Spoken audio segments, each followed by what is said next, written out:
This is the great tragedy of our lives. We are not really living.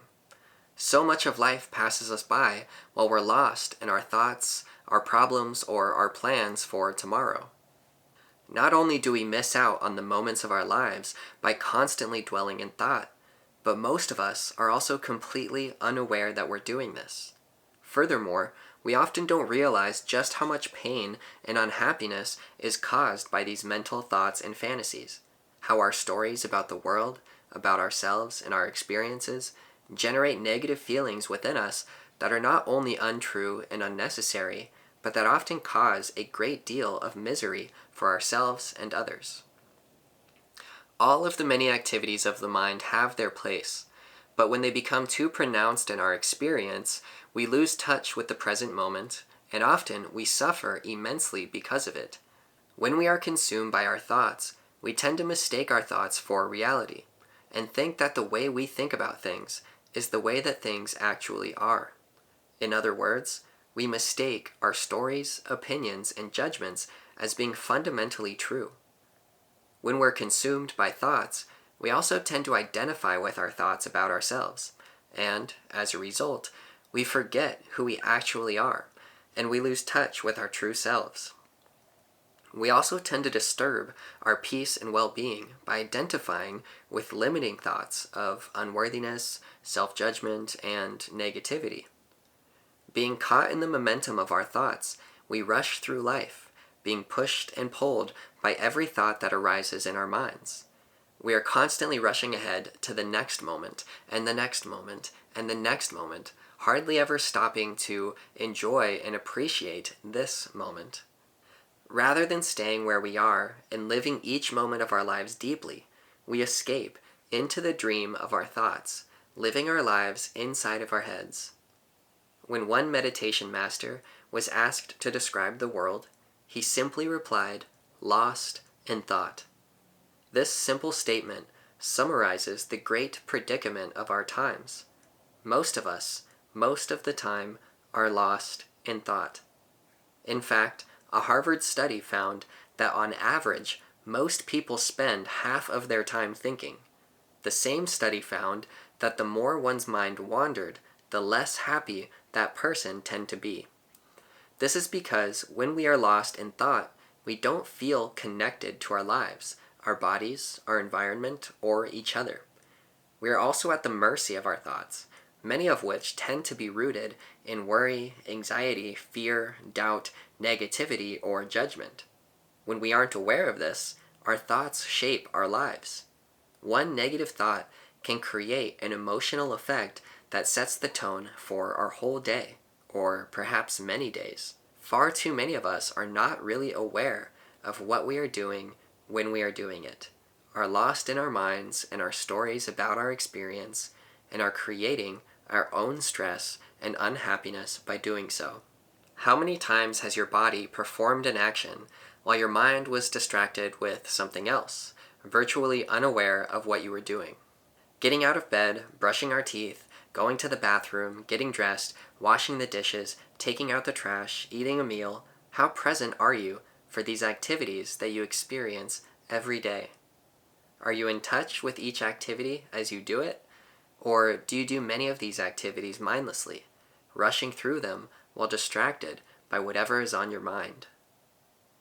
The more we begin to recognize moments that we are absent-minded like this, the more we begin to see that these moments of absent-mindedness make up much of our daily lives. Most of us don't realize this is the case, or realize how our own minds cause us to feel stressed and miserable, often blaming our mental and emotional state on things outside of us.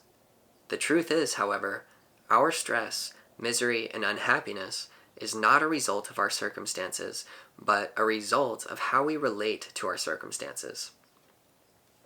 Life comes with problems, and while there are certainly many outside factors that cause us pain and discomfort, nothing creates more stress and misery for us than our own minds. In reality, it isn't really the problems in our lives that are the problem. It is our way of responding to the problems in our lives that determines whether we experience life with stress or ease. Meditation teacher and author Byron Katie once said that suffering is an unquestioned mind. When we're not mindful, when we're lost in thought, we get pushed and pulled by our minds, and our mental stories and judgments tend to create a world of suffering for us. When we question these thoughts, however, and begin to see how they're shaping our experience, we begin to find freedom from them and create the opportunity to transform them. Stress is a psychological phenomena, meaning it exists in our minds, as do all of the other mental and emotional phenomena that we struggle with. When we really start to pay attention to our minds, we begin to see how frequently our thoughts consume us and take us away from the precious moments of our lives, disturbing our peace and causing us stress and unhappiness. As we pay attention in an open and non-judgmental way to the actual reality of the moment that we're experiencing, our eyes open to an entirely different reality than the one our thoughts are judging and describing to us. Our stories, our judgments, our opinions, our ideas of who did what or of what is right or wrong, none of these have any real value in the reality of the present moment. In the present moment, there is just this immediate experience of life. As we touch deeply this present moment reality, we feel more connected to life, and we connect with the elements of peace, joy, happiness, and freedom that are available to us in the present moment. These feelings that we so often seek for in things outside of us, or in some time in the future, are available within us, right here and now.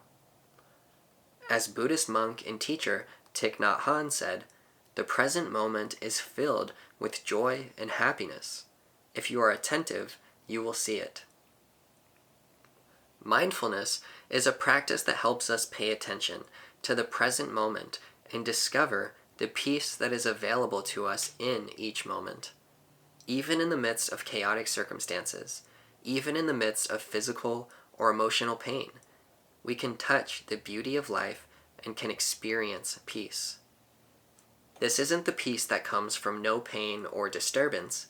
It's a peace that exists despite any pain or disturbance, or of whatever else may be arising, because it isn't dependent on what is happening. The practice of mindfulness is an opportunity to wake up to our lives, to stop living on autopilot, to stop rushing from moment to moment, and to find peace and joy in the moment we are living in right now, as well as to find freedom from the stress and emotional pain that consumes so many of us. Mindfulness is a practice, but more than that, it is a way of being that radically transforms our lives and enables us to live with true inner peace and freedom.